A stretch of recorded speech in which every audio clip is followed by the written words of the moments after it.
What up, everybody, and welcome to Baz on Blades. My name is Baz, and I talk about blades. Today's feature blade is the Kershaw Almar AM-5. This is a framelock folder produced by Kershaw in China. It is part of the ongoing Kershaw Almar collaborative series. This is much like last year's collaborative series with Emerson knives. There's multiple models across this series with Almar. And you know what? Some of them are very good. Some of them are not so good. We're going to take a look at this one and see what we think. Now, I'm going to set this down real quick. This knife was not purchased by me. This knife was actually loaned to me by my cousin Mike. Mike, thank you very much, and good luck to you on your journey in the knife world. Mike has started watching my videos and has really sort of developed an enthusiasm for knives, and he started his journey learning about knives. And I think that this knife is a very good example of something that you learn on your pathway in the cutlery world. And for me, and I remember my time for this when I was younger, I learned that sometimes they look better than they are. And this knife is one of those knives.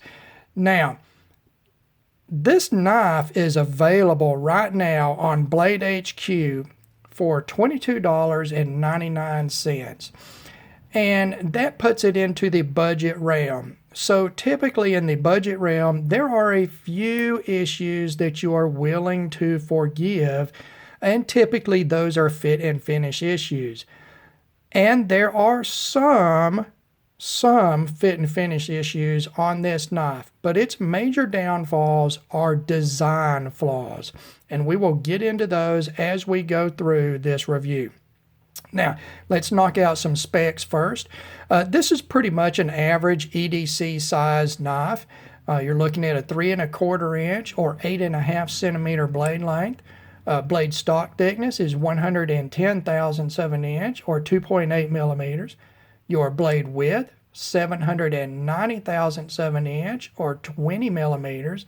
The handle length, 4 1/4 inches or 10.5 centimeters. Handle thickness, 433 thousandths of an inch or 11 millimeters. Your handle width, 1.1 inches or 28.2 millimeters. Your closed width, 1.15 inches or 29.2 millimeters. Overall length, 7.5 inches or 19 centimeters. Your stop pin diameter, 118 thousandths of an inch or 3 millimeters. Behind the edge thickness on the blade, again, I averaged this at 3 different points on the blade, and it averaged out between 27 thousandths and 30 thousandths of an inch. The handle to blade ratio, a respectable 0.76, and your weight, 3.7 ounces or 105 grams. All right, let's move that packaging out of the way. Take a look at this. We'll knock out materials very quickly. As is typical with Kershaw produced Chinese knives, your blade steel is 8CR13 MOV. This is a budget steel. It is a medium carbon Chinese produced stainless steel. It is a steel that you would compare to 440 series or AUS 8 type of steels. And it's a budget steel, guys. It's going to give you decent edge retention, fairly easy to resharpen, fairly good toughness or impact resistance. Corrosion resistance is pretty good and will be augmented on this particular knife because of the Teflon coating on the blade. So it's a decent blade steel and totally acceptable at this approximately $23 price point. And your handle here on the show side, you have machined G10 scale here with an inset stainless liner. On the back side, you have a radially machined stainless frame lock. and then all of your small parts, including your pocket clip and screws, are stainless. Your back spacer here is Zytel. So all of this pretty typical for not only Kershaw knives, but many knives in the budget price range. No issues on materials. Fit and finish. Fit and finish is where we start running into some issues. And we will go back up to the blade here. Now, your primary grind on this blade is a high flat grind. It is even side to side, no issues there. You've got a flat blade spine with no jimping on it, and a fairly even edge grind on this side to side. This is a drop point configuration, a very attractive looking blade profile, nice and pointy here. No issues there with any piercing. That point catches instantly. The one issue fit and finish wise that I have with this blade, I don't know if this is a fit and finish issue or a design issue. Now if we go back to the specs, you've got a blade stock thickness of 110 thousandths or 2.8 millimeters. That's fairly thin, guys, and this knife has a very high flat grind. But this knife is really thick behind the edge. It really was about 30 thousandths of an inch behind the edge, and it should not be. With that thin of a blade stock and this high of a primary grind and a flat grind, it should be a much thinner behind the edge thickness. And the reason that is this primary grind, the angle of these grinds. I would have liked to have seen those grinds a little more aggressive to give us a little thinner edge. I don't think that this knife is going to be as good a slicer as I initially had hoped that it would be. That 30 thousandths of an inch is pretty thick behind the edge on a blade stock that's only 110 thousandths, guys. Another thing is, as with a lot of manufacturers, there is just almost a total failure to understand what a sharpening choil is. Look at the termination of the edge grind on this knife. That is terrible. That is going to be something for anybody that buys this knife. You're going to have to work around that when you resharpen this. The only way to fix it would be to extend this choil forward, grind it forward, or when you sharpen it, to sharpen up into the plunge grind. That's the only thing that you'll be able to do with that, guys. It's always going to be an eyesore. And for those perfectionists, the sharpening perfectionists, this will drive them crazy. Other than that, the blade is okay. Like I say, it's a great drop point profile. All your labeling here, your laser etch labeling is nice and crisp and clear. Typical labeling that you would see on Kershaw. Now, fit and finish wise on the handle, we'll do the face side here, the G10 side first. As far as the machining of the G10, it is well done, guys. I don't see any issues there at all. As far as the fit between it and the inset liner, if I can get light down in there, guys, I may need a little more light on this. There you go. You can see it there. No issues there. Now, you do see that that liner is not weight relieved, but this is not a super heavy knife at 3.7 ounces anyway. It could have been lightened up a very little bit by milling that liner on the face side, but it wouldn't have been much, and it would have added to the machining cost and therefore the retail cost of this knife.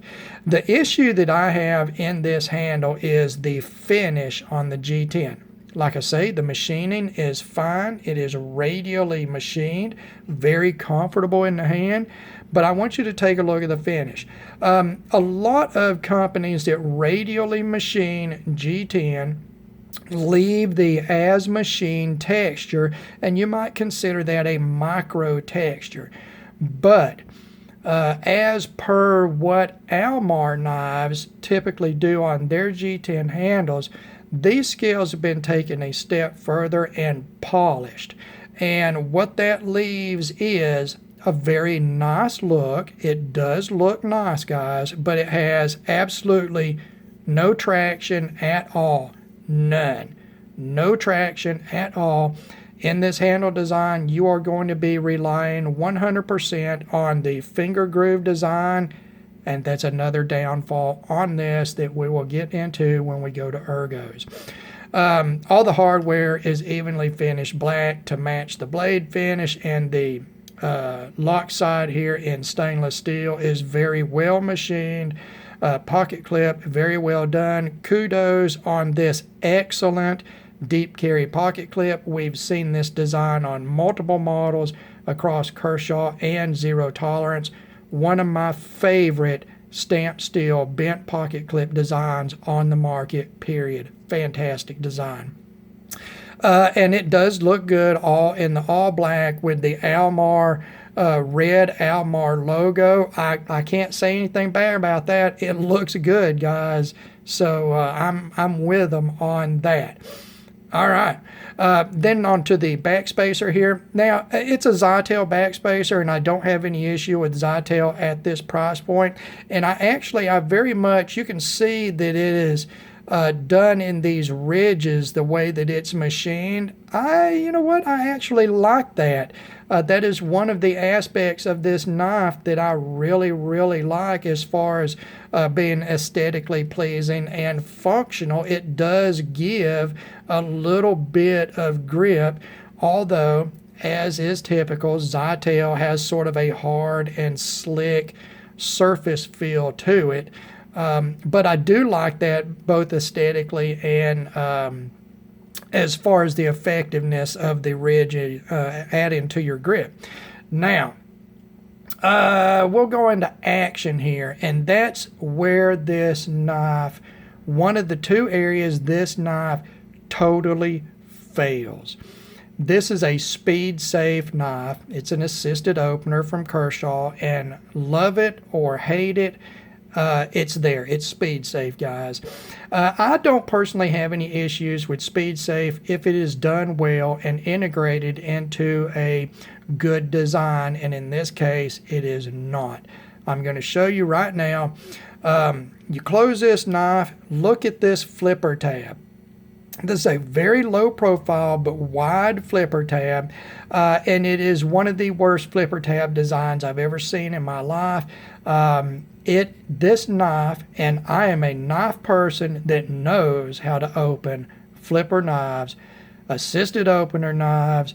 It doesn't matter if it's got a bearing pivot, springs in it, if it's got phosphor bronze bushings. I instinctually understand much the same as any other experienced knife person how to operate a flipper knife. This design is terrible. It takes an incredible amount of pressure because of the design of this flipper tab right on the peak.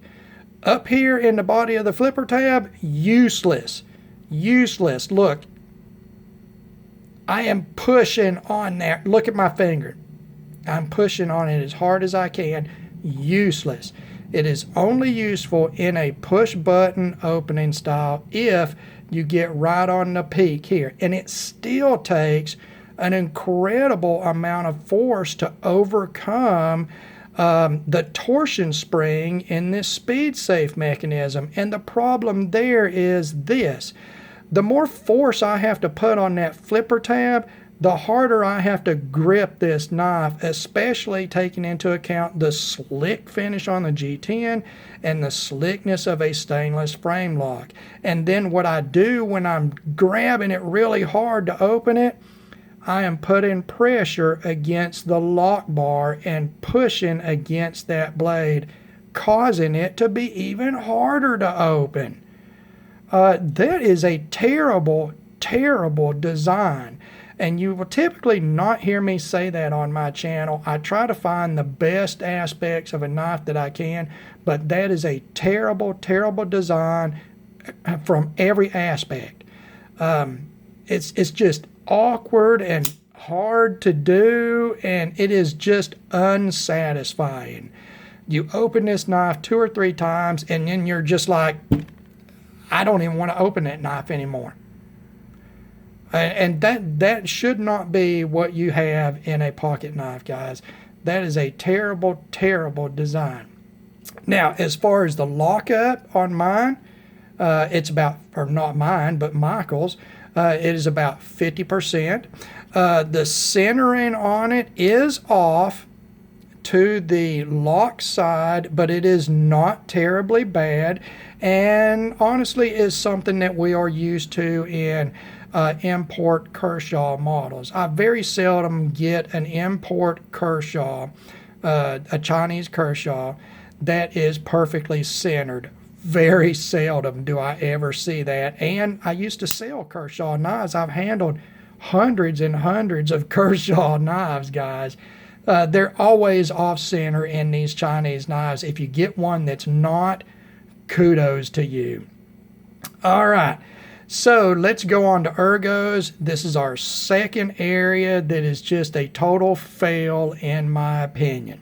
Now, this is a finger groove type of handle design on this, and much like finger groove handles or grips on Glock handguns, they either fit your fingers in your hand or they don't.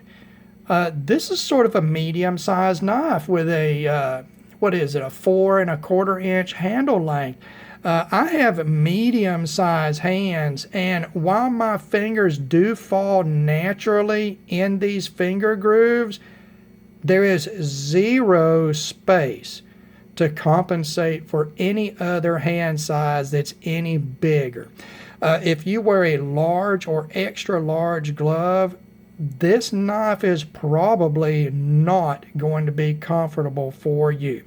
Now, is that a design flaw? No. It is just a design characteristic when you get to this restrictive of a handle design. Now, you know what? As far as the finger grooves, they work in a forward grip. They do work in a reverse grip. I actually prefer this knife in a reverse grip. That's funny, because that's one of my least used utilitarian grips that I could think of. So in that respect, the ergos are okay, but there is a huge failed design flaw in this handle, and that is in the lock tab. Now, you've got the lock tab. It intrudes right into the middle of this first finger groove, guys. Look at how that lines up. Now, if you look from this side, look at the corner of this lock bar intruding right into that finger groove. It does not matter what size of hand you have, that tip of that lock bar, which is machined and sharp, okay, it is sharp, guys. It's sharp. I mean, it's damaging my skin there on my thumb. It is digging into your finger at all times, and it doesn't matter what size of fingers you have or what size of hands, that is going to dig into them. That is an incredibly bad hot spot. It is uncomfortable, and that is a design flaw. That is a design flaw, and I just, there's nothing else I can say about that, guys. That totally ruins this handle design for me. Already, since it's a finger groove design, it's got that against it. But the addition of that's terrible, guys. It is terrible, terrible. All right. The last thing I want to talk about is the pocket clip again. As far as the grip goes, just like in most of the knives that this pocket clip is used on, it is flat and gives plenty of space underneath for thicker pocket material. You've got a nice clamping area, and then your tip is parallel to the body of the knife handle. It doesn't tip up where it's going to be digging into your palm. So it is a very comfortable pocket clip. The pocket clip's the best thing about this knife, I'm sorry to say, guys. As far as the usefulness of this blade profile, drop point with a flat grind, you cannot argue with that. It's sort of a pointy drop point, so good piercing. But again, for those of you that like finger jimping, there is none there. This finish is kind of slick, as Teflon finishes are meant to be. They're self-lubricating, and it is very thick behind the edge for the blade stock thickness and the high flat grind. I was very disappointed in that. Additionally, up here with this sharpening choil, don't get me started on that again. But as far as utility use of the blade, drop point, you get every positive aspect of a drop point, just a little bit disappointed in that thick behind the edge on that grind. So overall on this knife, guys, I think my cousin Mike would probably agree with me on many points that I've made on this knife. And he is new to this world, and he does not have the years of experience that most people do, and he is learning. And this is one of those knives that you say, thank God it wasn't expensive, because in my opinion, it's not worth the $23 that you can get it for now, guys. And for those that sub to my channel, you know that I'm pretty open-minded to knives. I very seldom will call a knife out for any reason other than a real reason, guys. And I am doing that on this knife. I don't like it. I do not like this knife. I find that it has multiple design flaws. I feel let down that it had such thin blade stock and a high flat grind, but it was still so thick behind the edge. The flipping action is abysmal. If I was going to fall into a hole, and at the bottom of that hole was another hole I could fall into, and at the bottom of that hole was a bunch of broken glass and poisonous snakes, that's about how I feel about opening this knife. It's just unpleasurable, guys. It's a terrible flipper design. So overall, let's just make this simple and cut this off right here. I am not recommending this knife. I'm sorry, Kershaw. It is for very real reasons. And, you know, I hate to do this. I hate to do this, guys, but I cannot recommend this knife to anybody, even at a budget price point. All right, guys, agree or disagree? As always, I thank you for taking the time to watch one of my videos. God bless all of you, and we will talk to you again.